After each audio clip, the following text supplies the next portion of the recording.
مرحبا بكم في قناتكم دي زد أخبار 24. لا تنسوا الاشتراك في القناة ليصلكم كل ما هو جديد. السلام عليكم خاوتي، إن شاء الله كامل تكونوا بخير. رياض محرز احتياطي ضد مان يونايتد في نهائي كأس الاتحاد الإنجليزي، وصحيفة إنجليزية تغضب وترد بقوة. بصح قبل ما نبداو خاوتي ما تنسوش الضغط على اللايك. انتقدت الصحافة الإنجليزية اختيارات مدرب السيتي غوارديولا بسبب خياراته الأخيرة ووضع النجم الجزائري رياض محرز في دكة الاحتياط رغم مستوياته الكبيرة.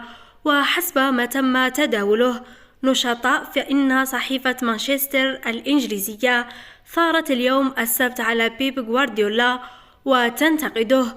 جاء في المقال: كيف لمدرب أن يضع رياض محرز هداف الفريق في جميع المسابقات في دكة البدلاء؟